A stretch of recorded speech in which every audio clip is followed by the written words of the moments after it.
ಬರ್ರಿ ಬೀಗ್ರ ಊಟ ಮಾಡೋಣ. ಏ ಬಾಳ್ ಮಂದಾಗ್ಲಿ ತಗೋರಿ. ನಿಮ್ಮ ಬಾಯ ಅರಿಕೆಯಿಂದ ಹಂಗ ಆಗ್ಲೇವಾ? ಇದು ನಮ್ಮ ಪೇಂಟ್ ಯೂನಿಟ್ ಇದು. Paint unit? ಹಾಂ, ಪೇಂಟ್ ಯೂನಿಟ್ ಇದು. ಈಗ ನಡೆಯುತ್ತಾ ಬುದ್ಧಿ? ಆರ್ಡರ್ ಬಂತಂದ್ರೆ ಅವತ್ತು ಮಾಡಿಕೊಡ್ತಾರೆ. ಹಾಂ, ಇದು ಚಾಲೂ ಇದೆ. ಚಾಲೂ ಇದೆಯಾ? ಹಾಂ, ಕಿಲ್ಲಿ ಐಕಾ ರೀ? ಕಿಲ್ಲಿ ಐಕಾ? ಇದು ಡಿ ವಾಟ್ರಿಂಗ್ ಇದು ಯೂನಿಟ್. ಇದು ಡಿ ವಾಟ್ರಿಂಗ್, ಇದು ಮಷಿನ್ ಡಿ ವಾಟ್ರಿಂಗ್. ಇಲ್ಲಿ ಇದ್ರ ನೀರೆಲ್ಲ ಇಲ್ಲಿ ಬರುತ್ತೆ, ಸಗಣಿ ನೀರು. ಸಗಣಿ ನೀರು? ಹಾ, ಬೇಕು ಅಂದ್ರೆ ಸಗಣಿ ಅಲ್ಲಿ ಕೊಟ್ಟಿಗೆ ಒಳಗೆ ಇರುತ್ತಲ್ಲ, ಅದು ಕಾಲುವೆಯಿಂದ ಅಲ್ಲಿ ಬರುತ್ತೆ. ಓಕೆ. ಹಾ ಹಾ ಹಾ ಹಾ ಹಾ ಓಕೆ. ಹಾ, ಆಮೇಲೆ ಇಲ್ಲಿ ಬಂದ ನಂತರ ಇದನ್ನ ಚೆನ್ನಾಗಿ ತಿರುತ್ತಾರೆ. ತಿರುವಿದ ನಂತರ ಇದು ಪಂಪ್ ಹಚ್ಚಿ, ಇದು ಡಿ ವಾಟ್ರಿಂಗ್ ಮಷೀನ್.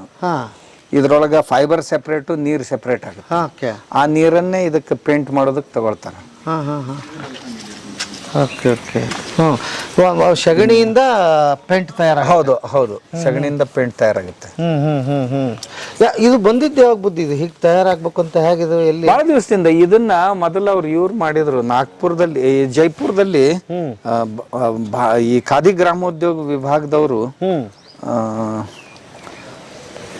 ಅದನ್ನ ರಿಸರ್ಚ್ ಮಾಡಿದ್ರು. ನಾವು ಅಲ್ಲಿಂದ ಮೊದಲು ಇಬ್ಬರನ್ನ ಕಳಿಸಿದೆ ಟ್ರೈನಿಂಗ್. ಅವ್ರು ಮಾಡ್ಕೊಂಡು ಬಂದ್ರು. ಆ ನಂತರ ಅದರಲ್ಲಿ ಖರ್ಚು ಹೆಚ್ಚು ಬರ್ತಾ ಇದೆ ಅನ್ನೋದಕ್ಕಾಗಿ ನಾವೀಗ ಏನ್ ಮಾಡಿದ್ವಿ, ಇಬ್ಬರು ನಮ್ಮ ಸ್ವಾಮೀಜಿ ಅವರೊಬ್ರು ಇನ್ನೊಬ್ರು ಹೋಗಿ ಪಟ್ನಾದಲ್ಲಿ ಒಬ್ಬ ಮನುಷ್ಯ ಈ ಏಷ್ಯನ್ ಪೇಂಟ್ನಲ್ಲಿ ಕೆಲಸ ಮಾಡ್ತಾ ಇದ್ದ. ಅವನು ರಿಸರ್ಚ್ ಇಂಜಿನಿಯರ್ ಆಗಿ. ಅವನು ಇದರಲ್ಲಿ ಮತ್ತೆ ಹೊಸ ಸಂಶೋಧನೆಗಳನ್ನು ಮಾಡಿ ಈಗ ಪ್ರೊಡಕ್ಷನ್ ಕಾಸ್ಟ್ ತುಂಬಾ ಕಡಿಮೆ ಮಾಡಿದ್ದಾನೆ. ಹೌದಾ? ಹಾಗಿದ್ರೆ ಮಾರ್ಕೆಟ್ನಲ್ಲಿ ನಾವು ಟಫ್ ಫೈಟ್ ಮಾಡ್ಬೋದು ಈ ಉಳಿದ ಪೇಂಟ್ಗಳ ಜೊತೆ. ಆ ದೃಷ್ಟಿಯಿಂದ ಅವ್ರನ್ನ ಈಗ ಟ್ರೈನ್ ಮಾಡ್ಕೊಂಡು ಬಂದಿದ್ದಾರೆ. ಅಲ್ಲ, ಒಂದು ದೊಡ್ಡ ಕ್ರಾಂತಿನೇ ಆಗುತ್ತೆ ಇದು ರೈತರಿಗೆ. ಹೌದು, ಸಗಣಿ ಮುಖ್ಯವಾಗಿ ಸಮಸ್ಯೆ ಇರೋದು ಮಾರ್ಕೆಟಿಂಗ್. ಉಳಿದೇನು ಎಲ್ಲರೂ ಮಾಡ್ತಾರೆ, ಮಾಡೋದ್ರಲ್ಲಿ ಏನು ಸಮಸ್ಯೆ ಇಲ್ಲ. ಅಲ್ಲ, ಮತ್ತೆ ನಮ್ಮಲ್ಲೇ ಜಾಗೃತಿ ಹುಟ್ಟಬೇಕು, ನಾವೇ ಬಳಸೋದಕ್ಕೆ ಕಲಿಬೇಕು. ಹೌದು, ನಾವೇ ಬಳಸೋದು ಕಲಿಬೇಕು. ಅದ್ರ ಮೇಲೆ ಅದರ ಅನುಭವ ನಾವೇ ತಗೊಳ್ಬಹುದು. ಇದರಿಂದ ನಾವು ಇದನ್ನು ಮಾಡ್ತೀವಿ. ಒಂದು ಅಂದ್ರೆ ಅದು ಬರುತ್ತೆ ಇಲ್ಲಿ, ಈ ಟ್ಯಾಂಕ್ ಹಾಕ್ತಿವಿ. ಈ ಟ್ಯಾಂಕ್ ಹಾಕಿದ ನಂತರ ಸಗಣಿ ನೀರು ಇದ್ರಲ್ಲಿ ಬರುತ್ತೆ. ಆಮೇಲೆ ಸುಣ್ಣ ಹಾಕ್ತಾರೆ, ಇನ್ನೊಂದಿಷ್ಟು ಕೆಲವೊಂದು ಪದಾರ್ಥಗಳನ್ನ ಅದ್ರೊಳಗೆ ಹಾಕ್ತಾರೆ. ಹಾಕಿ ಇದು ಸ್ಟೀಮರ್, ಇದು ಅದಕ್ಕೆ ಸ್ಟೀಮ್ ಕೊಡ್ತಾರೆ, ಕಾಯಿಸ್ತಾರ ಅದನ್ನ ಚೆನ್ನಾಗಿ. ಆ ನಂತರ ಅದು ಇದರಲ್ಲಿ ಬರುತ್ತೆ, ಈ ಯೂನಿಟ್ ನಲ್ಲಿ ಬರುತ್ತೆ. ಏನಿಲ್ಲ, ಇಲ್ಲಿ ಬರೀ ಇದನ್ನ ಮಾಡೋದಿಲ್ಲ, ಚೆನ್ನಾಗಿ ತಿರುಗಿಸ್ತಾರೆ ಇದು. ಎರಡೂವರೆ ತಾಸಿನಾಗ ಇಲ್ಲಿಂದ ಮತ್ತೆ ಇಲ್ಲಿ ಹೋಗುತ್ತೆ, ಇಲ್ಲಿ ಪ್ಯಾಕಿಂಗ್ ಆಗುತ್ತೆ. ಇಲ್ಲಿನೂ ಬಹಳ ತನ ಇದನ್ನ ತಿರುಗಿಸ್ತಾರೆ. ತಿರುಗಿಸಿದ ನಂತರ ಈ ರೀತಿ ಪ್ಯಾಕಿಂಗ್ ಆಗುತ್ತೆ. ಇದೆಲ್ಲ ರೆಡಿ ಇದೆ ಈಗ. ಪೇಂಟ್ ರೆಡಿ ಇದೆಯಾ? ಹಾ, ಪೇಂಟ್ ರೆಡಿ ಇದೆ. ಆಯ್ತಾ? ಹಾ, ಹೋಗೋಣ. ಇದೆಲ್ಲ ರೆಡಿ ಇದೆ. ಹಾ, ಇಲ್ಲಿದೆ ನೋಡಿ.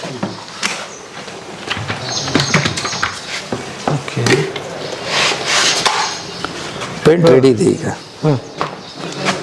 ತುಂಬ ಬೆಂಗಳೂರು, ಹೈದರಾಬಾದು ಎಲ್ಲ ಕಡೆಯಿಂದ ದೊಡ್ಡ ದೊಡ್ಡ ಇವ್ರು ಬಂದು ತೊಗೊಂಡು ಹೋಗ್ತಾರೆ, ಆರ್ಡರ್ ಕೊಡ್ತಾರೆ. ಬಳಕೆನೂ ಚೆನ್ನಾಗಿದೆ, ಕ್ವಾಲಿಟಿ ಅದರಲ್ಲಿ ಏನು ಪ್ರಶ್ನೆನೇ ಇಲ್ಲ. ಕ್ವಾಲಿಟಿಯಲ್ಲಿ 20 ಲೀಟ್ರ್ ಬೇಕಂದ್ರೆ 20 ಲೀಟ್ರು, ಒಂದಂದ್ರೆ ಒಂದು, ಅಥವಾ 5 ಲೀಟ್ರ್ ಬೇಕಂದ್ರೆ 5 ಲೀಟ್ರ್, 2 ಲೀಟ್ರ್, ಹಿಂಗೆ ಬೇರೆ ಬೇರೆ ಸೈಜ್ನೊಳಗೆ ಇದು ಮಾಡಿ ಕೊಡ್ತೀವಿ ಅವ್ರಿಗೆ. ಈಗ ನಿಮಗೇನು ಸಗಣಿ ಬರುತ್ತೆ, ಅದು ಸಾಕಾಗುತ್ತಾ? ಸಗಣಿ ಇದಕ್ಕೆ ಬಹಳ ಬೇಕಾಗೋದಿಲ್ಲ. ಹೌದಾ? ಬಹಳ ಕಡಿಮೆ. ನಾವು ಎಷ್ಟು ಲೀಟ್ರ್ ಮಾಡ್ತೀವಲ್ಲ ಅಷ್ಟು ಲೀಟ್ರ್ ನೀರು ಅಷ್ಟೇ ಬೇಕು ಇದಕ್ಕೆ. ಆ ಸಗಣಿ ಒಳಗೆ ನೀರು ತಕೊಳ್ಳೋದು ಅಷ್ಟೇ, ಮತ್ತೆ ಫೈಬರ್ ಗೊಬ್ಬರ ಆಗುತ್ತೆ, ಮತ್ತೆ ಸಗಣಿ ಗೊಬ್ಬರಕ್ಕೂ ಆಗುತ್ತೆ, ಗೊಬ್ಬರಕ್ಕೆ ಹೋಗುತ್ತೆ ಅದು. ಅಥವಾ ಈ ಮೂರ್ತಿಗಳನ್ನು ಮಾಡ್ತೀವಿ. ಇಲ್ಲಿ ಇದೆ ಅಲ್ಲ ಯೂನಿಟ್, ಓಪನ್ ಆಲಿಕ. ಶಿರ್ಕೆನು. ಹಾ, ಇವನು ಈ ವಿಭಾಗದ ಪ್ರಮುಖ ಮಹಾದೇವ್ ಶಿರ್ಕೆ ಅಂತ. ಈ ಪಂಚಗವ್ಯ ಡಾಕ್ಟರ್ ಕೆಳಗೆ ಇವು ಬೇರೆ ಬೇರೆ ವಿಭಾಗಗಳಿವೆ. ಇದು ಪಂಚಗವ್ಯ ಒಂದು ವಿಭಾಗ, ಅದಕ್ಕೆ ಈತ ಪ್ರಮುಖ. ಇದು ನಮ್ಮ ಬೆಲ್ಲದ ಗಾಣದ ಯೂನಿಟ್, ಅದು ಈಗ ಬಂದಿರುತ್ತೆ. ಬೆಲ್ಲನೂ ಇಲ್ಲೇ ತಯಾರಾಗುತ್ತೆ? ಹಾ, ಬೆಲ್ಲನೂ ಇಲ್ಲೇ ತಯಾರಾಗುತ್ತೆ.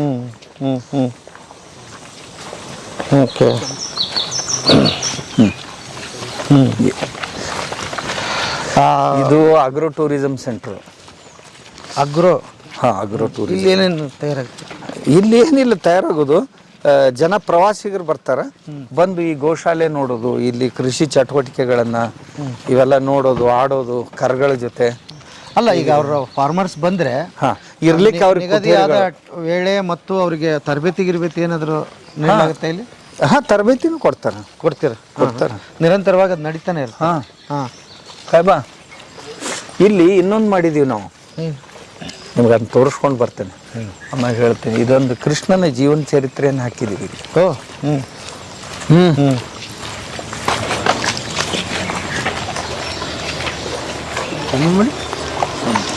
ನೋಡು, ಕೈಬಾ ಬಿಡಾರಿ ಸೋಮವಾರ.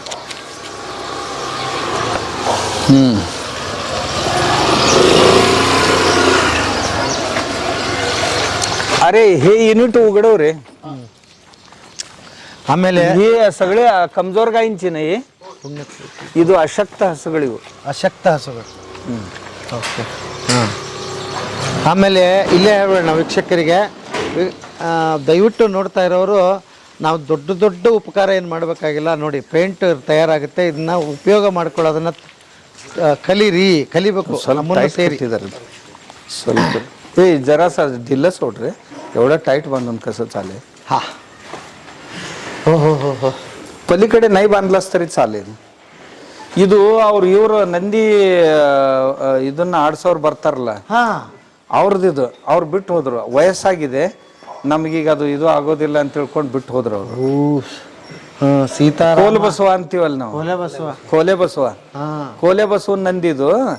ಅವರು ಇಲ್ಲ, ನಮಗೆ ವಯಸ್ಸಾಗಿದೆ, ಇನ್ನು ನಮ್ಮನ್ನ ಇದನ್ನ ಸಾಕೋದಾಗೋದಿಲ್ಲ ಅಂಥೇಳಿ ಅವ್ರು ಬಿಟ್ಟು ಹೋದ್ರು.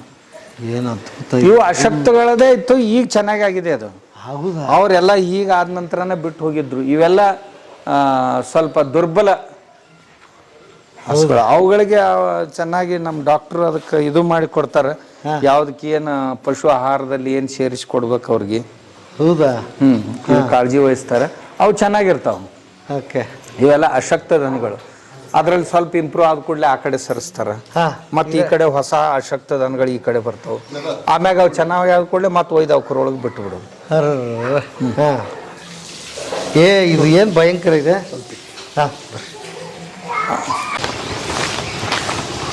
ಆಮೇಲೆ ಇದು ನಮ್ಮದು ಪಶು ಆಹಾರದ ಫ್ಯಾಕ್ಟ್ರಿ, ಇಲ್ಲೇ ತಯಾರು ಮಾಡ್ತೀವಿ ಘಟಕ. ಇದು ಪಶು ಆಹಾರದ ಘಟಕ, ಫೀಡ್ ಮಿಕ್ಸಿಂಗ್ ಪ್ಲಾಂಟ್. ಕಚ್ಚಾ ಪದಾರ್ಥಗಳನ್ನು ತರ್ತೀವಿ. ಏನೇನು ಕಚ್ಚಾ ಪದಾರ್ಥಗಳು? ಕಚ್ಚಾ ಪದಾರ್ಥಗಳಲ್ಲಿ ಈಗ ಸರ್ ಹೇಳ್ರಿ ಏನೇನು ತರ್ತಾರೆ?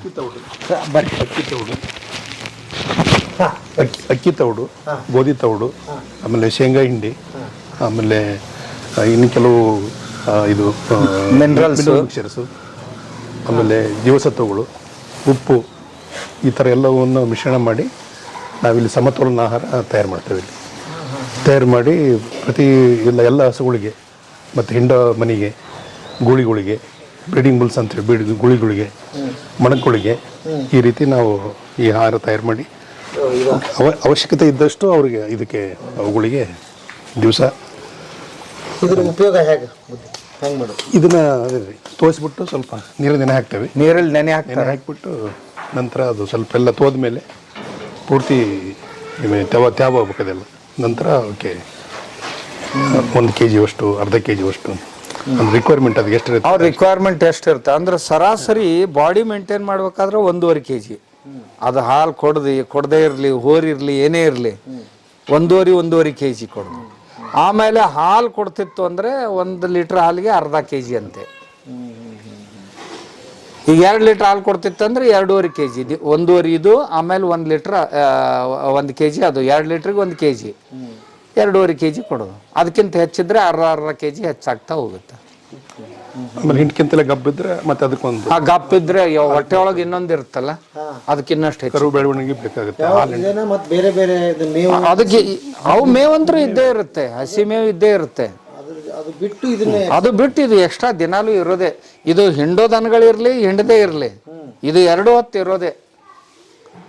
ಹಸಿ ಮೇವು, ಒಣ ಮೇವು ಇದ್ದೇ ಇರುತ್ತೆ. ಎಷ್ಟು ಖರ್ಚಾಗುತ್ತೆ ಸರ್ ಇದು ಡೈಲಿ ನಿಮಗೆ? ಈಗ ನಮಗೆಲ್ಲ ಸೇರಿ ಪೂರ್ತಿ ಎಲ್ಲ ಸೇರಿ 1.5 ಲಕ್ಷ ರೂಪಾಯಿ ಖರ್ಚಾಗುತ್ತೆ. 1.5 ಲಕ್ಷ ಮೇವಿಂದೆಲ್ಲ ಪ್ರತಿ ದಿವಸ ಅಷ್ಟಾಗುತ್ತೆ ಅದು ಇದು ಮೇಂಟೆನೆನ್ಸ್ ಏನು ಮತ್ತು ಸಂಬಳ ಎಲ್ಲ ಬಿಟ್ಟು ಅಂದರೆ ಇಲ್ಲಿ ಕೊಡೋರಿಗೆ ಎಲ್ಲ ಬಿಟ್ಟು ಬಿಟ್ಟು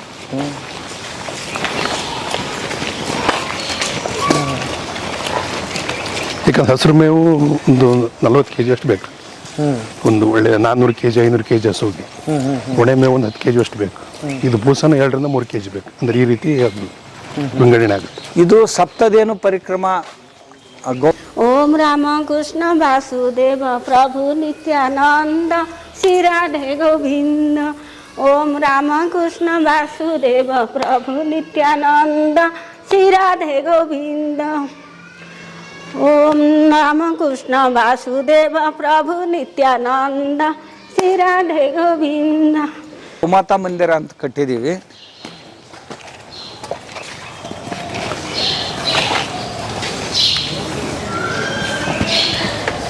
ಇದು ಕೃಷ್ಣ ಪರಮಾತ್ಮ ಅವನ ಸ್ಥಾನ. ಇದರಲ್ಲಿ 7 ಬಣ್ಣದ ಹಸುಗಳಿವೆ. 7 ಬಣ್ಣದ ಹಸುಗಳು. 7 ಬಣ್ಣದ ಹಸುಗಳು. ಇದು ಪರಿಕ್ರಮಾ ಮಾರ್ಗ. ಇಲ್ಲಿ ಬೆಳಗ್ಗೆ ಸಾಯಂಕಾಲ ಸೂರ್ಯೋದಯ ಸೂರ್ಯಾಸ್ತದ ಸಮಯಕ್ಕೆ ಜನ ಬರ್ತಾರೆ, ಬಂದು ಪರಿಕ್ರಮ ಮಾಡ್ತಾರೆ. ಇಲ್ಲಿ ಬಂದು ಪರಿಕ್ರಮ ಮಾಡಿ ಹೋಗೋದ್ರಿಂದ ಈ ಹಸುವಿನ ಶರೀರದಿಂದ ಹೊರಬರುವಂಥ ಏನು ತರಂಗಗಳಿವೆ ಅವುಗಳ ಪರಿಣಾಮ ಇಲ್ಲಿ ಮನುಷ್ಯನ ಮೇಲೆ ಆಗುತ್ತೆ. ಅವನಿಂದಾಗಿ ಅವನ ಬಾಡಿ ಆರ ಪ್ರಭಾವಳಿ ಅಂತ ಏನಂತೀವಲ್ಲ ಅದು ತುಂಬ ಹೆಚ್ಚಾಗುತ್ತೆ ಮತ್ತು ಅವನ ನಕಾರಾತ್ಮಕ ವಿಚಾರಗಳು ಕಡಿಮೆ ಆಗ್ತವೆ. ಅದು ತುಂಬ ಅದರದ್ದು ಸೈಂಟಿಫಿಕ್ ಇದು ಇದೆ ರೀಸನ್. ಇದು ಒರಿಜಿನಲ್ ಕಪಿಲ. ಈ ಬಣ್ಣ ಇರುತ್ತೆ ಕಪಿಲ ಅಂದಾಗ. ಇದು ಇದು ಇದು ಇದು ಇದು ಕೇಳಿದ್ವಿ, ನಾನು ಬಂದಿರಲಿಲ್ಲ. ಇದು ಕಪಿಲ. ಇದು ಕಪಿಲ. ಕಪಿಲ ಇದು. ಓಕೆ. ಈ ನಾಶಿ ಪುಡಿ ಬಣ್ಣ ಇರುತ್ತೆ ಅದಕ್ಕೆ. ಕಣ್ಣುಗಳು ಗಾರ್ಗಣ್ಣು ಇರ್ತಾವ ಇರುತ್ತೆ. ಅದು ಮಧ್ಯಪ್ರದೇಶದ ನಿಮಾರಿ ಅಂತ. 2 ಬಣ್ಣ. ಇಂಥದ್ದೇ ಆಗ್ಬೇಕು ಅಂತಿದೆ. ಎಲ್ಲವೂ ಕಲರ್ ಚೇಂಜ್ ಅದಾವಲ್ಲ, ಒಂದ್ರಂಗೊಂದಿಲ್ಲ. 7 ಬಣ್ಣ ಬೇರೆ ಬೇರೆ ಅದಾವ. ನೀವು ಸೂಕ್ಷ್ಮವಾಗಿ ನಿರೀಕ್ಷಣೆ ಮಾಡ್ರಿ. ಇದರಲ್ಲಿ ಕಪ್ಪು ಬಿಳಿ ಸೇರಿದೆ, ಅದು ಪೂರ್ತಿ ಕಪ್ಪಿದೆ. ಕೆಂಪು ಬಿಳಿ ಇದೆ ಅದು. ಆಮೇಲೆ ಇದು ಇದ್ರ ಬಣ್ಣ ನಾಶಿ ಪುಡಿ ಬಣ್ಣ. ಇದು ಕೆಂದ ಆಕಳು ಇದ್ರೂ ಸಹಿತ ಇದು ಸ್ವಲ್ಪ ರೆಡ್ ಇದೆ, ರೆಡ್ಡಿಶ್ ಇದೆ. ಅದರಲ್ಲೇ ಅದು ಸ್ವಲ್ಪ ಯೆಲ್ಲೋಯಿಶ್ ಇದೆ ಅದು. ಆಮೇಲೆ ಇದು ಪೂರ್ತಿ ಬಿಳಿದು. ಈ 7 ಬಣ್ಣಗಳ ಮಿಶ್ರಣದಿಂದ ಒಂದು ಪರಿಣಾಮ ಆಗುತ್ತೆ. ಅದೇ ಒಂದು ಸಕಾರಾತ್ಮಕ ಊರ್ಜಾ ಅದರಿಂದ ತಯಾರಾಗುತ್ತೆ.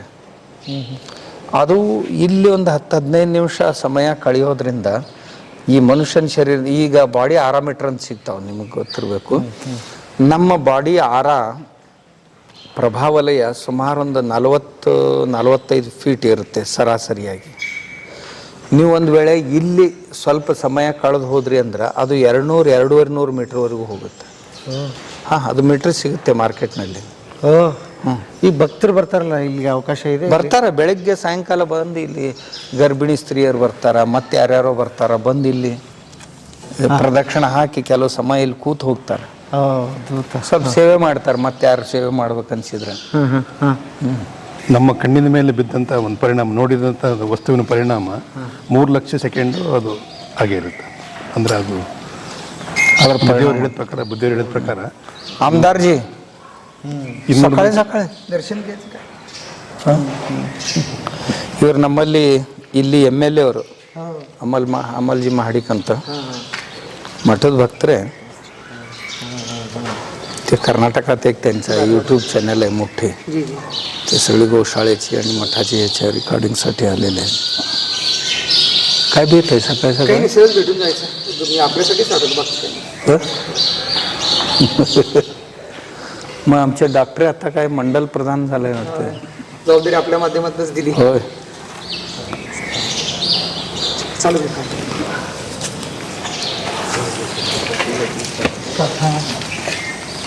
ಇವೆಲ್ಲ ಅಗ್ರೋ ಟೂರಿಸಮ್ಗೆ ಒಳ್ಳೆ ಇರೋ ವ್ಯವಸ್ಥೆ, ವಸತಿ ವ್ಯವಸ್ಥೆ ಮಾಡಿದ್ದಾರೆ. ವಸತಿ, ಊಟ, ಪಕ್ಕದಲ್ಲೇ ಮಂದಿರ.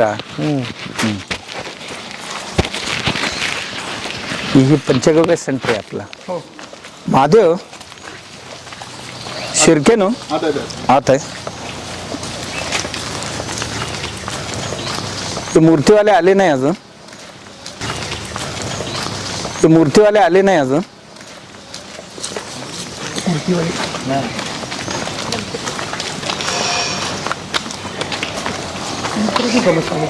येतं चालेल हो चालेल ओके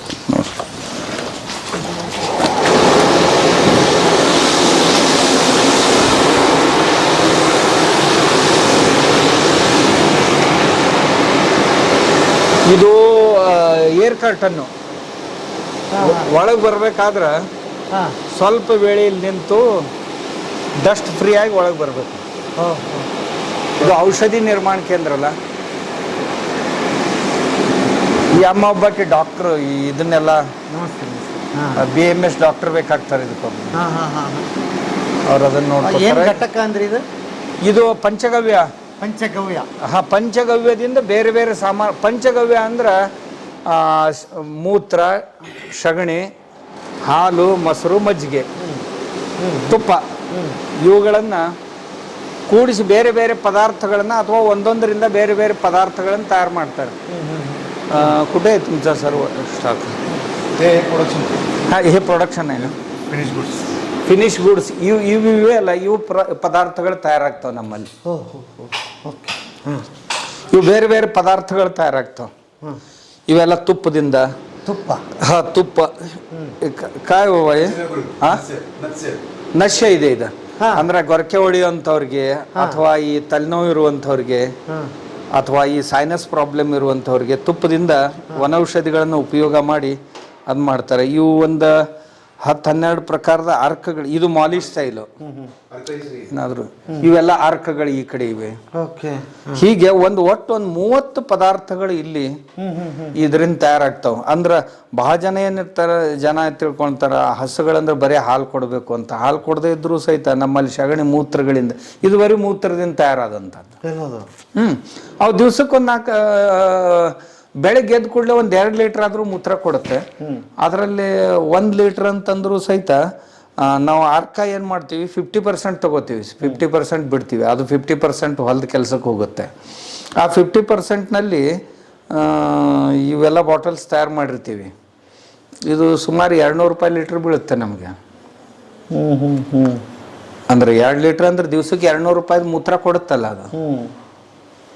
ಇನ್ನೇನು ಕೊಡ್ಬೇಕು ಅಂದ್ರೆ ಬುದ್ಧಿ ಒಂದು ಏನಂದ್ರೆ ಈಗ ದೊಡ್ಡ ಪ್ರಮಾಣದಲ್ಲಿ ನೀವು ಮಾಡೋದಕ್ಕೆ ಸಾಧ್ಯ ಆಗಿದೆ. ಸಣ್ಣ ಪ್ರಮಾಣದ ರೈತನಿಗೆ ಅವನ ಮನೆಯಲ್ಲಿ ಮಾಡಿ ತನ್ನ ಸುತ್ತಮುತ್ತ ಇದ್ದವ್ರಿಗೆ ಕೊಡ್ಬೇಕು. ಇಷ್ಟು ವ್ಯವಸ್ಥೆ ಅವ್ನು ಮಾಡ್ಕೋಬೇಕು. ಅವನಿಗೆ ಮಾಡ್ಕೊಳ್ಳೋದು ಕಷ್ಟ. ಯಾಕಂದ್ರೆ ಇದಕ್ಕೆ ಫುಡ್ ಅಂಡ್ ಡ್ರಗ್ ಲೈಸೆನ್ಸು ಬೇಕಾಗುತ್ತೆ. ನೀವು ಕ್ಲಿನಿಕಲ್ ಟ್ರಯಲ್ಗೆ ಹಾಗೆ ಕೊಟ್ಟರೆ ನಡೀತೆ, ಯಾರು ವೈದ್ಯರಿದ್ದವರು. ಆದ್ರೆ ಬ್ರ್ಯಾಂಡ್ ನೇಮ್ ಹಾಕಿ ಮಾರುಕಟ್ಟೆಯಲ್ಲಿ ಇಟ್ರಿ ಅಂದ್ರೆ ಎಲ್ಲ ಫುಡ್ ಅಂಡ್ ಡ್ರಗ್ ರೂಲ್ಸ್ ಎಲ್ಲ ಲಾಗು ಆಗ್ತಾವ. ಈಗ ಉಪಯೋಗ ಏನೇನಾಗ್ತದೆ ಬುದ್ಧಿ ಇದರಲ್ಲಿ ಬೇರೆ ಬೇರೆ. ಈಗ ಡಯಾಬಿಟಿಸ್ ಸಲುವಾಗಿ ಏನು ಇದ್ರೊಳಗೆ ಅದಾವು, ಮೂತ್ರ ಹರಳು ಒಡೆಯುವ ಸಲುವಾಗಿ ಅದಾವು, ಆಮೇಲೆ ಬ್ಲಡ್ ಪ್ರೆಷರ್ ಸಲುವಾಗಿ ಅದಾವು, ಕ್ಯಾನ್ಸರ್ ಸಲುವಾಗಿ ಇವೆ, ಆಮೇಲೆ ಹೆಣ್ಮಕ್ಳಿಗೆ ಮೈ ಮೇಲೆ ಏನು ಹೋಗ್ತಾ ಇರುತ್ತಲ್ಲ ಅದ್ರ ಸಲುವಾಗಿದೆ. ಹೀಗೆ ಬೇರೆ ಬೇರೆ ಇದಕ್ಕಾಗಿ ಬೇರೆ ಬೇರೆ ಆರ್ಕಗಳನ್ನು ನಾವು ಮಾಡ್ತೀವಿ ತಯಾರಿ. ಅಂದ್ರೆ ಈಗ ಏನಾದರೂ ಇದೆ ಅಂತ ಬಂದ್ರೆ ಅವರಿಗೆ ನೀವು ಕೇಳಿ ಇದನ್ನ ಮಾಡಿ ಇದನ್ನು ಸಜೆಸ್ಟ್ ಮಾಡಿ? ಇಲ್ಲ, ಕಾಮನ್ ಆಗಿ ನಾವು ಪ್ರೊಡಕ್ಷನ್ ಮಾಡಿಟ್ಟಿರ್ತೀವಿ. ಒಂದೊಂದಕ್ಕೂ ಲೈಸೆನ್ಸ್ ತಗೋಬೇಕಾಗತ್ತ ಫುಡ್ ಅಂಡ್ ಡ್ರಗ್ ಡಿಪಾರ್ಟ್ಮೆಂಟ್ ಕಡೆಯಿಂದ. ಆ ಲೈಸೆನ್ಸ್ ತಗೊಂಡು ಇವನ್ ಮಾಡ್ತೀವಿ. ಅದಕ್ಕೆಲ್ಲ ರೆಫರೆನ್ಸ್ ಕೊಡಬೇಕು, ಆಮೇಲೆ ಕ್ಲಿನಿಕಲ್ ಟ್ರಯಲ್ಸ್ ಆದಂತ ಇದನ್ನ ಕೊಡಬೇಕು, ಪುರಾವೆಗಳನ್ನು ಕೊಡಬೇಕು. ಅಲ್ಲ ಅವ್ರಾಯ್ತು. ಈಗ ನನಗೇನಾದರೂ ಜನರ ಇವು ಈಗ ನಮ್ಮಲ್ಲಿ ಎಲ್ಲ ಇದಕ್ಕೆ ಹೋಗ್ತಾವ, ನಮ್ಮಲ್ಲಿ ಓಪನ್ ಸ್ಟಾಲ್ಗೆ ಮಾರಾಟಕ್ಕೆ ಹೋಗ್ತಾವೆ. ಇವನ್ನೇನು ಮೆಡಿಕಲ್ ಶಾಪ್ನಲ್ಲೇ ಇಡಬೇಕು ಅಂತ ನಿಯಮ ಇಲ್ಲ. ಹಾಗಾದ್ರೆ ನನಗೆ ಏನು ವ್ಯಾಧಿ ಇದೆ, ಏನು ತಗೋಬೇಕಂತ ನನಗೆ ಗೊತ್ತಿಲ್ವಲ್ಲ. ಅದನ್ನ ಅಂಗಡಿಯವನಿಗೆಲ್ಲ ಗೊತ್ತಿರುತ್ತೆ. ನಮ್ಮ ಯಾರು ಫ್ರಾಂಚೈಸಿ ಇದಾರ ಅವ್ರಿಗೆಲ್ಲ ಟ್ರೈನಿಂಗ್ ಕೊಟ್ಟಿರ್ತೀವಿ, ಅವ್ರಿಗೆಲ್ಲ ಗೊತ್ತಿರುತ್ತೆ, ಅವ್ರು ತಿಳಿಸಿ ಹೇಳ್ತಾರೆ. ಈಗ ಕೆಲವೊಬ್ರು ಮೆಡಿಸಿನ್ ತಗೊಂತಾ ಇರ್ತಾರೆ ಆಲ್ರೆಡಿ, ಅದ್ರ ಜೊತೆಗೆ ಇದನ್ನ ತಗೊಳ್ಳೋದು. ತಗೊಂಡ ನಂತರ ಕಡಿಮೆ ಆದ ನಂತರ ಅವ್ರ ಡಾಕ್ಟರ್ಗೆ ತೋರಿಸಿ ಅವ್ರ ಮೆಡಿಸಿನ್ ಕಡಿಮೆ ಮಾಡಿ ಇದನ್ನ ಕೆಲವು ದಿವಸ ಮುಂದೆ ತಗೊಂಡು ಹೋಗ್ಬೋದು. ಓಕೆ. ಈಗ ಹಂಗಾದ್ರೆ ಆನ್ಲೈನ್ ಅಲ್ಲಿ ಏನೋ ತರಿಸೋ ವ್ಯವಸ್ಥೆ ಇದೆ ಬುದ್ಧಿ? ಆನ್ಲೈನ್ ನಲ್ಲೂ ಕಳಿಸ್ತಾರೆ, ಇಲ್ಲಿಂದ ಕಳಿಸ್ತಾರೆ. ಆನ್ಲೈನ್ ನಲ್ಲಿ ಆನ್ಲೈನ್ ವ್ಯವಸ್ಥೆ ಇದೆ.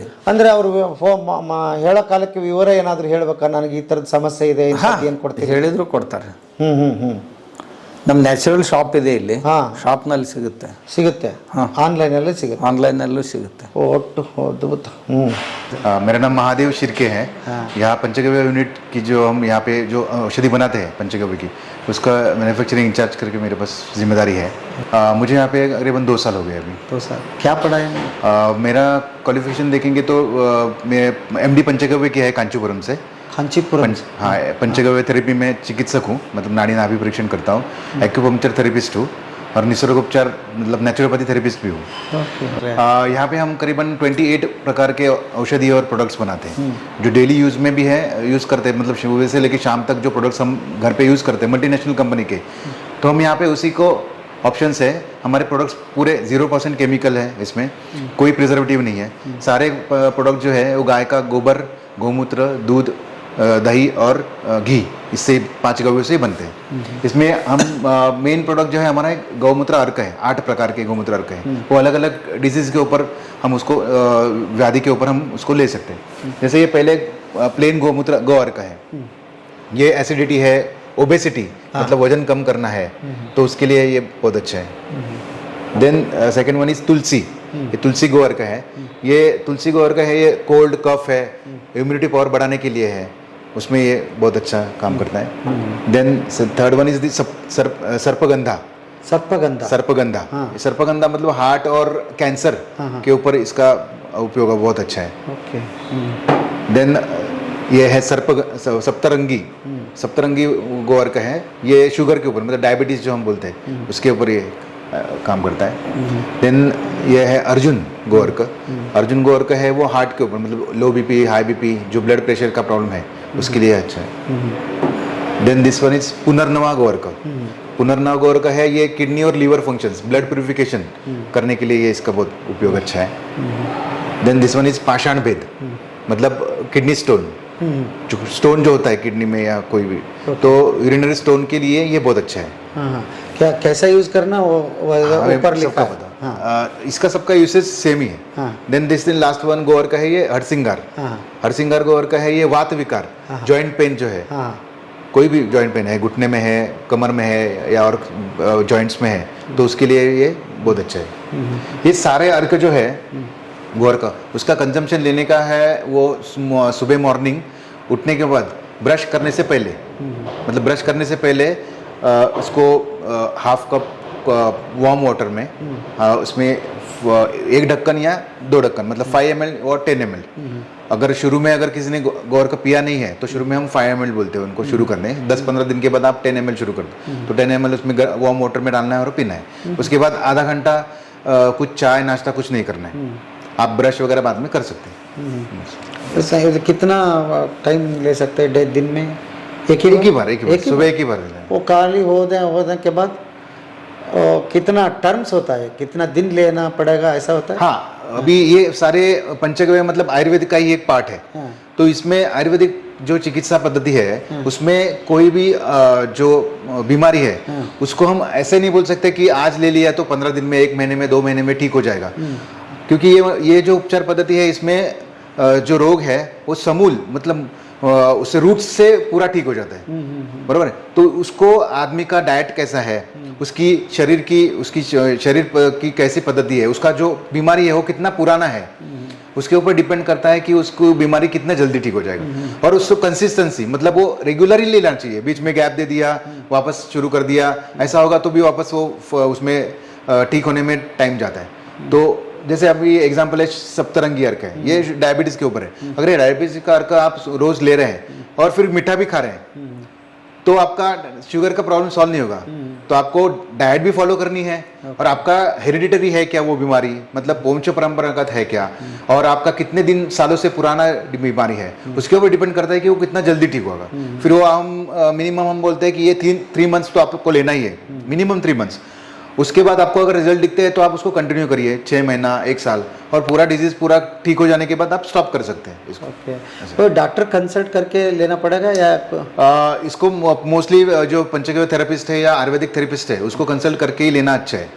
लेकिन फिर भी हमारा जो आयुर्वेद बोलता है या हमारे जो पुराने लोग थे जो वो डेली गोमूत्र कंजम्पशन करते थे, उनके पास गाय होती थी, हर घर में गाय होती थी और रोज सुबह वो फ्रेश गोमूत्र कलेक्ट करते थे और पीते थे। तो वो 100 साल के ऊपर उनका लाइफ होता था, लाइफ स्पैन, बरोबर है। तो ये भी गोमूत्र अर्क है, ये सुबह हम डॉक्टर को कंसल्ट नहीं करके पियेंगे तो भी कोई दिक्कत नहीं है। सिर्फ ये जो शुगर का अर्क है उस अर्क के लिए आपको डॉक्टर कंसल्ट करना मस्ट है, क्योंकि आपका शुगर का भी मेडिसिन चलता है, टैबलेट चलते हैं, फिर ये भी साथ में लेंगे तो शुगर अचानक डाउन हो जाएगा। इसके लिए डॉक्टर को कंसल्ट करके लेना ही बहुत अच्छा है। अदरवाइज तुलसी है, प्लेन गोरकर है, अर्जुन है या हरसिंगार है वगैरह, वो सारे अर्क आप डेली कंज्यूम करेंगे तो हेल्थ अच्छा ही रहता है, क्योंकि गोमूत्र का पहला फंक्शन क्या है, बॉडी को डिटॉक्सिफाई करता है। तो आप गौ अर्क का कंजम्पशन शुरू करेंगे तो बॉडी डिटॉक्सिफाई होगी, बॉडी में से सारे विषय द्रव्य निकल जाएंगे और आपका इम्यूनिटी पावर बढ़ेगा, रोग प्रतिकारक शक्ति बढ़ेगी। ये इसका बहुत मेन ये पर्पस है। और बाकी ये सारे जो प्रोडक्ट्स हैं ये सारे डेली कंजम्पशन के प्रोडक्ट्स हैं, मतलब हम उसको औषधि भी बोल सकते हैं या और प्रोडक्ट्स भी बोल सकते हैं। सुबह उठने के बाद जो फर्स्ट जो हम यूज करते हैं वो है दंतमंजन, ठीक, एक सिद्ध दंतमंजन है। ये पूरा आयुर्वेदिक वनस्पति के पाउडर से, मतलब इसमें अराउंड 15 टाइप्स के हर्ब्स है, वो पाउडर से ही बनता है। ये रेड कलर का होता है इसमें, और उसमें कुछ प्रिजर्वेटिव नहीं, कुछ केमिकल नहीं होता, ठीक है। देन ये सेकंड वन है, ये गोमय भस्म दंतमंजन है। ये गोमय भस्म दंतमंजन है, गाय का गोबर से ही बनता है। गाय का गोबर को जलाते हैं, उसका जो ब्लैक कलर का उसका ऐश जो तैयार होता है, भस्म तैयार होता है ब्लैक कलर का, तो उससे हम ये इसमें बनाते हैं। इसमें और भी बहुत सारी चीज़ें, मतलब लौंग का तेल है, भीमसेन का पूरे, ओवा मतलब अजवाइन और पुदीना, ये सारा इसमें है। फिर सेंधा नमक भी है इसमें। तो इसका ये दंतमंजन लगाने से, मतलब पुराने लोग भी ऐसे गौ में भस्म की राख लगाते थे, तो उससे सबसे ज़्यादा इंपॉर्टेंट क्या चीज़ है कि हमारे जब ये दंतमंजन लगाते हैं तो हमारे थोड़ा तो मुंह में जाता है तो थोड़ा पेट में जाएगा ही वो 100%, कितना भी गार्गल करेंगे तो भी। तो हमारे शरीर में वात बढ़ता है, गोमय से वात बढ़ता है। तो गोमय से वात बढ़ने के बाद हमारा जो सुबह जो मोशंस टॉयलेट के लिए जो क्लीन होना चाहिए वो ऑटोमेटिकली क्लीन हो जाते हैं। उसके लिए रात को दवाई लेने का कुछ जरूरत नहीं है इसका। और इसमें अजवाइन और पुदीना भी है, जो पेट के विकार है, जो गैस है, इंडाइजेशन है और एसिडिटी है, वो सारे विकार भी ये दंतमंजन से ही ठीक हो जाते हैं। इतना अच्छा है इसका। देन बाद में हम जो नहाने के लिए यूज करते हैं, आजकल जो सोप्स यूज करते हैं उसमें भी केमिकल है। हमारा ये जो सोप है ये पूरा गाय के गोबर से ही बनता है, पंचगव्य सोप है। ये सोप में हम गाय का गोबर और मुल्तानी मिट्टी, हल्दी और 10-12 प्रकार के हर्ब्स भी यूज करते हैं और नीम ऑयल भी यूज करते हैं। तो ये स्किन के लिए बहुत अच्छा है। इसमें कोई भी फोम नहीं आता, झाग का केमिकल वाला कुछ इसमें डालते नहीं है। इसमें नॉर्मल है, आप पानी में भिगो के उसको बॉडी पे यूज कर सकते हैं। इसमें स्किन के कुछ भी डिजीज है, नॉर्मली डिजीज जो है स्किन के, वो डिजीज के लिए ये बहुत अच्छा है। स्किन सॉफ्ट हो जाती है। अभी नीम ऑयल है, तो नीम ऑयल क्या है, स्किन के फंगल इन्फेक्शन है या और कुछ है तो वो भी ठीक कर देता है। ठीक है। देन बाद में हम जो यूज करते हैं नहाने के लिए, शैम्पू यूज करते हैं। देन हेयर ऑयल है। ये दोनों एक साथ आप यूज करेंगे तो बहुत अच्छा रिजल्ट है बालों के लिए। मतलब हेयर ऑयल कल रात को लगाना है बालों में और कल दूसरे दिन सुबह शैम्पू से बाल धो देने। अभी ये शैम्पू है, इसमें भी झाग नहीं आता, फोम नहीं आता, क्योंकि इसमें हम कोई केमिकल यूज नहीं करते। इसमें नॉर्मली आंवला, शिकाकाई, रीठा, ये सारी चीज़ें 24 आवर्स गोमूत्र में सोक करने के लिए रखते हैं, भिगो के रखते हैं 24 आवर्स। उसके बाद में वो शैम्पू रेडी हो जाता है। तो इसमें नॉर्मली जो रीठा है उसमें थोड़ा सा फोमिंग एजेंट होता है, नेचुरल फोमिंग एजेंट है, तो थोड़ा सा फोम निकलता है वो रीठा की वजह से। अदरवाइज इसमें कुछ केमिकल नहीं है, लिक्विड टाइप ही होता है। इसको लगाना है बालों में और हल्का सा जब ये नहाते हैं तो हल्का सा मसाज करेंगे तो बालों के रूट्स स्ट्रांग हो जाते हैं, फिर आपका डैंड्रफ भी ठीक हो जाता है। देन ये केश तेल से है वो बालों की शाइन बढ़ती है। फिर लेडीज़ में स्प्लिट हेयर का प्रॉब्लम होता है तो स्प्लिट हेयर का प्रॉब्लम भी इसमें सॉल्व होता है। फिर रूट्स स्ट्रांग हो जाते हैं तो बाल का झड़ना भी कम हो जाता है। और दोनों एक साथ यूज़ करेंगे तो हम क्लेम नहीं करते, लेकिन लोगों का ऐसा रिजल्ट है, फीडबैक है कि नए बाल भी ग्रो करते हैं। लेकिन वो उतना एज होना चाहिए, ओल्ड एज में नहीं होते, लेकिन अगर कम एज है तो नए बाल भी ग्रो होते करके लोगों का फीडबैक हमें आया है। इसका अच्छा रिजल्ट। ज़्यादा फोम निकला तो वो केमिकल ज़्यादा होता है क्या सर? हाँ, फोम के लिए मार्केट में जो SLS नाम का केमिकल है, सोडियम लॉरेल सल्फेट, ये केमिकल यूज करते हैं, जिसकी वजह से उसमें हर सब में आपका शेविंग क्रीम है, सोप है, शैम्पू है, सब चीज़ में जिसमें फोम आता है उसमें वो केमिकल यूज करते हैं, जो हमारे बॉडी के लिए हार्मफुल है, क्योंकि उसमें वो केमिकल की वजह से हमारे बॉडी के सेल्स डेड हो जाते हैं, तो स्किन ड्राई हो जाती है। अभी आप मार्केट का सोप यूज करेंगे तो स्किन ड्राई होती है, तो उसके ऊपर अगर अगर नाखून से ऐसा करेंगे तो लाइन आ जाती है, क्योंकि स्किन ड्राई होती है। लेकिन हमारा जो सोप है उसमें ऑयल कंटेंट है और नेचुरल हर्ब्स है, इसकी वजह से स्किन ड्राई नहीं होती। देन ये है अभ्यंग तेल। ये अभ्यंग तेल मतलब हम दिवाली में मोस्टली महाराष्ट्र में दिवाली में जो फर्स्ट डे ऑफ दिवाली होता है उसमें जो नहाने के लिए उपटन, ये उपटन है और अभ्यंग तेल, ये दोनों यूज करते हैं। तो जो ठंडी के दिन है इसमें विंटर सीजन में बॉडी ड्राई हो जाती है, तो बॉडी ड्राई होने के बाद उसको नहाने के पहले ये अभ्यंग तेल 15 मिनट्स पहले 15-20 मिनट पहले पूरा बॉडी को लगाना है और मसाज करना है थोड़ा सा हल्का हल्का, और उसके बाद 15-20 मिनट बाद में ये उपटन लगा के नहाना है। तो ये उपटन भी सोप का ही काम करते हैं। ये पाउडर है, पाउडर फॉर्म में है, इसमें भी हल्दी है, मुल्तानी मिट्टी है और बहुत सारे हर्ब्स है इसमें लिखे हुए हैं। ये हर्बल टी है, हमने हर्बल टी बनाया है। जो कोरोना में आयुष मंत्रालय ने बोला था कि हमें काढ़ा पीना चाहिए, जो काढ़ा जो उन्होंने बताया था उसी काढ़े का थोड़ा हमने उसको और उसमें हर्ब्स डाले हैं। इसमें बहुत सारे हैं, मतलब अर्जुन की छाल भी है इसमें, अनंतमूल है, शतावरी है, अश्वगंधा है, और बाकी जो हमारे जो किचन में होते हैं जो हम मसाले यूज़ करते हैं, लौंग, वेलची, दालचीनी, काली मिरी, ब्लैक पेपर, वो सारा इसमें है। तो अभी मार्केट में हम जो अंग्रेज छोड़ के गए, चाय हमारे पास, चाय और कॉफ़ी छोड़ के गए, तो वो हमारे लिए कुछ फ़ायदा का नहीं है, क्योंकि उसकी क्या है, एसिडिटी बढ़ती है बॉडी में। एसिडिटी नॉर्मल मार्केट वाली चाय पीने से एसिडिटी बढ़ती है, फिर हमारा भूख मर जाती है, मतलब भूख नहीं लगती है हमें, बराबर।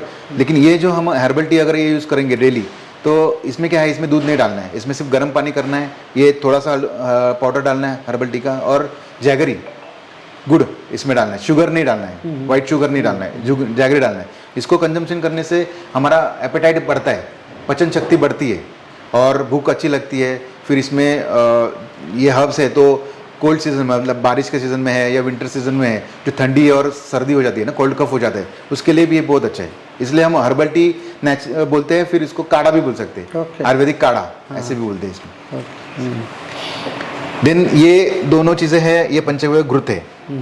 पंचगव्य घृत मतलब पांचों जो घृत मैंने बताए, गाय का गोबर है, गौमूत्र है, दही मतलब कर्ड है, मज्जिगा बोल सकते हो उसको, फिर गौमूत्र है, दूध है, घी है, ये पांचों गव्यों को एक साथ इक्वल क्वांटिटी में मिला के हम ये घृत तैयार करते हैं। ये घृत है जो ये कंजम्पशन करने के लिए, ये मतलब पेट में लेने के लिए, और ये नत्स्य है, वही सेम है, लेकिन ये छोटा बोतल में पैक किया, ये हम नाक में डालने के लिए यूज़ करते हैं।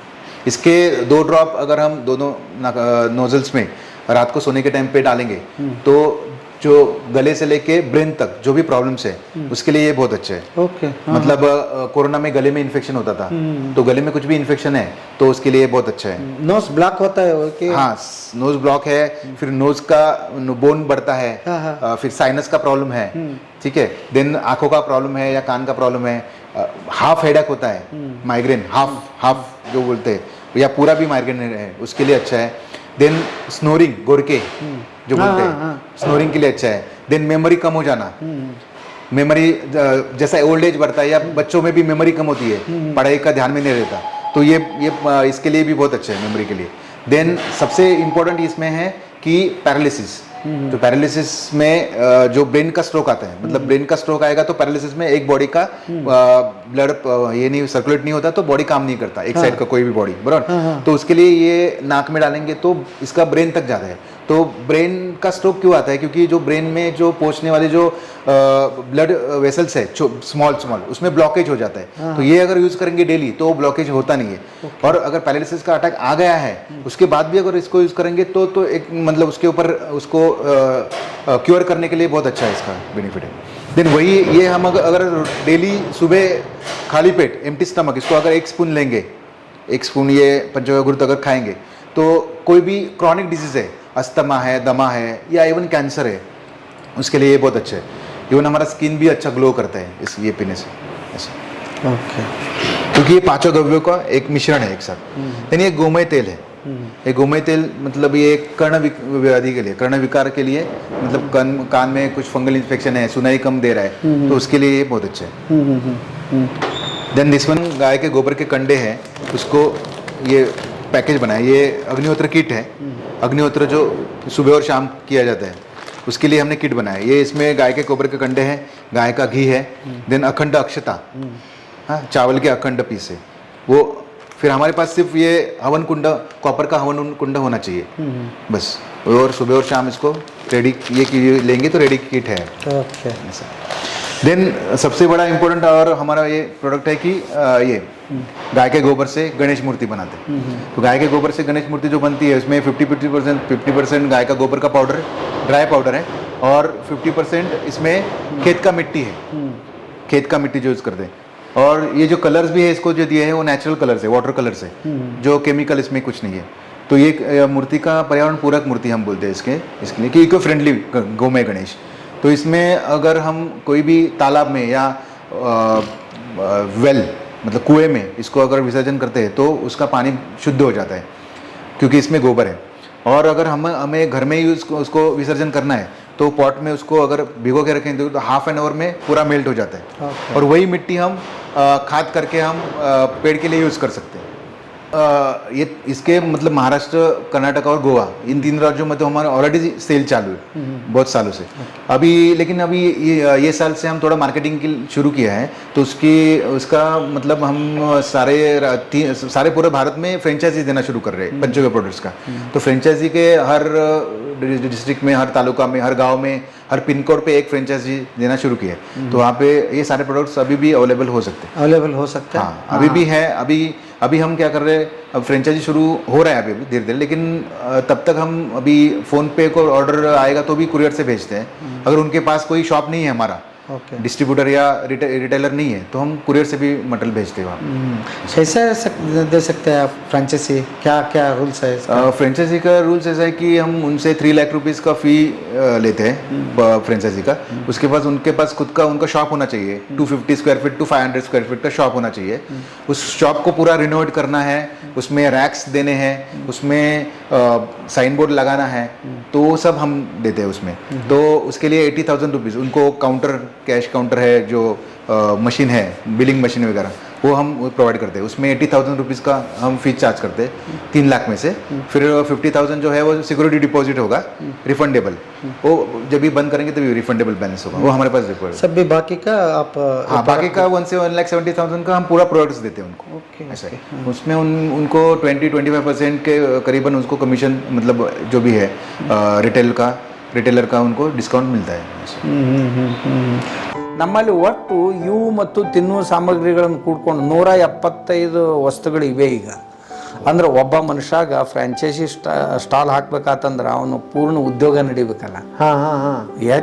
ಎಷ್ಟು ಹೆಚ್ಚು ಪದಾರ್ಥಗಳು ಇರ್ತಾವು ಅಷ್ಟು ಅವನಿಗೆ ಅನುಕೂಲ ಅದು. ಈಗ ಒಬ್ಬರು ಆರಾಮಾಗಿ ತಗೊಂಡು ನಡೆಸುವಷ್ಟು ಪ್ರಾಡಕ್ಟ್ಸ್ ಇವೆ, ಅಷ್ಟಿವೆ. ನಾವು ಪ್ರತಿ ತಿಂಗಳೂ ಮತ್ತೆ 8-10 ಪದಾರ್ಥಗಳನ್ನ ಹೆಚ್ಚು ಮಾಡ್ತಾನೆ ಇರ್ತಿರ್ತೀವಿ.